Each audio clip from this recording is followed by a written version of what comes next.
नमस्कार मंडळी, स्वागत आहे तुमचं सण संस्कृती आणि परंपरा या आपल्या यूट्यूब चॅनलवर।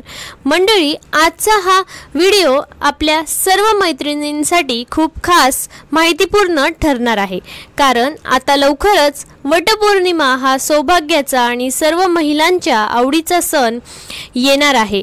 त्या दिवशी महिला मस्त साज शृंगार करून नटून थटून पूजा करतात, व्रत ठेवतात आणि यावर्षी 21 जून 2024 शुक्रवारी वटपौर्णिमा आहे।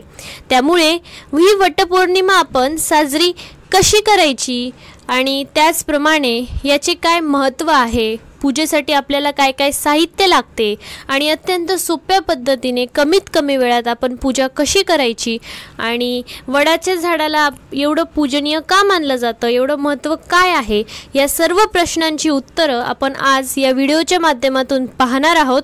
जर तुम्ही हा व्हिडिओ शेवटपर्यंत पाहिला तर तुम्हाला यानंतर कुठला दुसरा व्हिडिओ बघण्याची किंवा दुसरी माहिती बघण्याची गरज नाही, कारण संपूर्ण माहिती तुम्हाला इथे मिळेल। आणि जर तुम्हाला ही माहिती आवडली तर तुम्ही व्हिडिओला लाईक नक्की करा, जास्तीत जास्त शेअर करा आणि हो, चॅनलवर जर नवीन असाल तर सबस्क्राईब केल्याशिवाय जाऊ नका, कारण आपल्या चॅनलवर असेच नवनवीन आणि माहितीपूर्ण व्हिडिओ नेहमी येत असतात। आणि हे जर तुम्हाला पाहायला आवडत असतील तर समोर दिलेल्या बेल आयकॉनवर सुद्धा क्लिक करा, म्हणजेच मी कुठला नवीन व्हिडिओ टाकला की त्याची नोटिफिकेशन तुम्हाला लगेचच मिळेल। आता जाणून घेऊ वटपौर्णिमा हे व्रत का करावं, का करतात। तर सावित्रीच्या वरदानामुळे तिला या दिवशी तिच्या पतीला दीर्घ आयुष्य मिळाले, तिच्या सासू सासऱ्यांना दृष्टी मिळाली आणि त्यांना धनसंपत्तीही लाभली, तिचे राज्य तिला परत मिळाले। तेव्हापासून जीवन, सुख, शांती, ऐश्वर्य, कीर्ती मिळवण्यासाठी हे व्रत केलं जातं। तर आता मंडळी, कुठल्याही पूजा करण्याच्या आधी आपल्याला ती पूजा का करतात व याची प्रथा कुठून सुरू झाली ते महत्त्व आधी आपल्याला कळलं पाहिजे। आणि त्यासुद्धा आधी आपण ज्या गोष्टीची पूजा करतोय, म्हणजे आता आपण वटवृक्षाची पूजा करतो, वडाच्या झाडाची पूजा करतो, तर ती का करतो, त्याचं कारण काय आहे ते आधी आपल्याला माहिती पडायला हवं। त्यामुळे आपण आज वडाचं झाड इतकं पूजनीय का आहे आणि ही वटपौर्णिमा आपण साजरी का करतो त्याविषयी माहिती जाणून घेऊ आणि मग त्याच्यानंतर याची पूजाविधी आणि याच्या साहित्याबद्दल बघूया। तर आता मंडळी, हिंदू पंचांगानुसार ज्येष्ठ महिन्यात येणारी पौर्णिमा हा दिवस आपण वटपौर्णिमा म्हणून साजरा करतो। या दिवशी स्त्रिया वटपौर्णिमेचे व्रत करतात, दिवसभर उपवास ठेवतात। विवाहित स्त्रिया आपल्या पतीला उत्तम आरोग्य लाभावे आणि दीर्घ आयुष्य प्राप्त व्हावे म्हणून वडाच्या झाडाची पूजा करतात। आणि त्याचप्रमाणे पर्यावरण शास्त्राच्या दृष्टीने वडाच्या झाडाला विशेष महत्त्व असल्याने त्याच्याविषयी कृतज्ञता व्यक्त करणे हाही या पूजेचा एक हेतू आहे। आणि वृक्षाचे संवर्धन आणि जतन व्हावे अशा हेतूने वृक्षाची पूजा करण्याची कल्पना भारतीय संस्कृतीने स्वीकारली असावी, कारण एखादा वृक्ष पवित्र मानला गेलेला असेल तर सहसा त्याची तोड होत नाही आणि त्यामुळे धार्मिक महत्त्व तर आहेच, पण त्याचबरोबर पर्यावरण दृष्ट्या सुद्धा विशेष महत्त्व या सणाला देण्यात आलं आहे। धार्मिक मान्यतेनुसार वटवृक्षाचं फार महत्त्व आहे। हे झाड त्रिमूर्तीचे प्रतीक सुद्धा मानले गेलेले आहे, म्हणजेच त्याच्या सालात विष्णूंचे, मुळात ब्रह्मांचे आणि फांद्यांमध्ये शिवांचे प्रतीक आहे। हे झाड दीर्घकाळ अक्षय राहते म्हणून त्याला अक्षयवट असेही म्हणतात। सौभाग्यवतीचे वरदान मिळवण्यासाठी आणि त्याचबरोबर आरोग्यासाठीही या वटवृक्षाची पूजा केली जाते। भगवान शिव सुद्धा वटवृक्षाखाली ध्यानधारणा करत असत। वटवृक्ष अनेक औषधी गुणधर्मांनी समृद्ध आहे। वटवृक्षात भगवान विष्णू सुद्धा वास करतात आणि त्याची पूजा केल्याने जीवनातील सर्व समस्या दूर होऊन जातात। इतकंच नव्हे तर संतान प्राप्तीसाठी सुद्धा अनेक महिला या वटवृक्षाची पूजा करतात। आणि म्हणूनच या वटवृक्षाला, वडाच्या झाडाला एवढं महत्त्व आहे आणि ते पूजनीय आहे आणि म्हणून या दिवशी त्याची पूजासुद्धा केली जाते.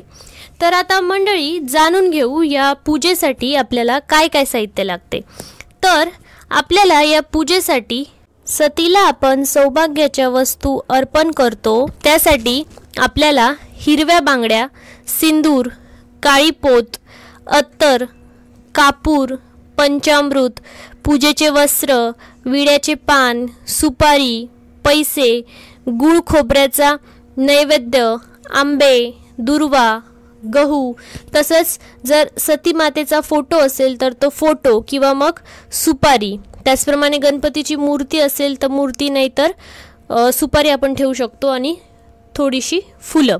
तर ही सर्व या पूजेसाठी आपल्याला लागणारी साहित्य आहेत.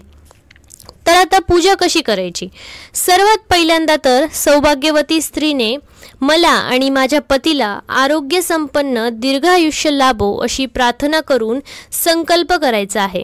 नंतर प्रथम गणपतीची मूर्ती असेल तर मूर्ती, नाहीतर तुम्ही सुपारीच्या रूपात सुद्धा गणपतीची स्थापना करू शकता, म्हणजेच गणपती सुपारीच्या जागी तुम्ही ठेवू शकता.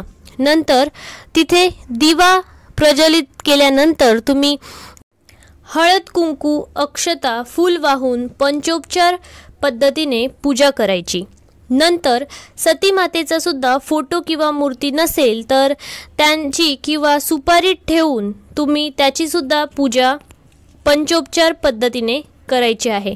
म्हणजेच हळदी कुंकू, त्याचप्रमाणे तुम्ही आणलेले जे साहित्य होतं त्यातील ती काळी पोत, हिरव्या बांगड्या, हे सगळे जे सौभाग्याचे अलंकार आहे ते तुम्ही त्यांना अर्पण करावेत.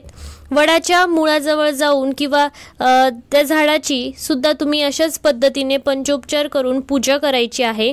नंतर मग तुम्ही आरती करायची आणि वडास आपण हळदी कुंकू वाहून मग आंबे आणि गूळ खोबऱ्याचा किंवा दूध साखरेचा नैवेद्य आपण दाखवू शकतो.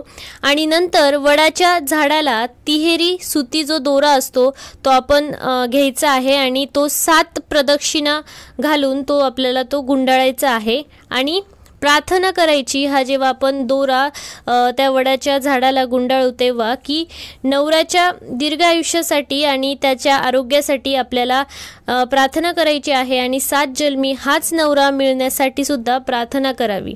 आणि जर तुम्हाला जमलं तर हे मंत्रसुद्धा म्हणावं. सावित्री ब्रह्मवादिनी सर्वदा प्रिय भाषिनी तेन सत्यनमा पाही दुःख संसार सागरात अवियोगी यथा देव सावित्र्या सहितस्ते अवियोग तथास्माक भूयात जन्म जन्मनी. त्यानंतर 5 किंवा 7, 9, 11 सुहासिनींची आंबे व गव्हाने ओटी भरावी. सायंकाळी सुहासिनींसह सावित्रीच्या कथेचे वाचन करावे. सावित्रीच्या कथेचे वाचन त्या दिवशी तुम्ही नक्की करा. यामुळे तुम्हाला एका पत्नीची तिच्या पतीसाठी, त्याच्या आरोग्यासाठीची, त्याच्या जीवनासाठीची धडपड तुम्हाला कळून येईल. आणि आपल्या चॅनलवर याचा पुढचा जो व्हिडिओ आहे तो या सावित्रीच्या कथेचा, म्हणजेच वटपौर्णिमेची जी व्रतकथा आहे त्यावर येणार आहे आणि त्या दिवशी तुम्ही ही कथा नक्की ऐका. आणि जर तुम्हाला त्याचा व्हिडिओ पाहायचा असेल तर याच्यानंतरचा व्हिडिओ आपला तोच येणार आहे, म्हणून बेल आयकॉनवर तुम्ही नक्की क्लिक करा, म्हणजे मी व्हिडिओ टाकला की तुम्हाला लगेच नोटिफिकेशन मिळेल आणि त्या दिवशी तुम्ही ती कथा नक्की ऐका. आणि ती कथा ऐकून प्रार्थना करायची की मला व माझ्या पतीला आरोग्य संपन्न दीर्घ आयुष्य लाभू देत आणि धनधान्य व मुले नातू यांनी माझा प्रपंच विस्तारित होऊ दे. तर मंडळी, अशा पद्धतीने आपण वटपौर्णिमेची पूजा करायची आहे आणि जन्मोजन्मी हाच नवरा मिळो अशी प्रार्थना सुद्धा करायची आहे.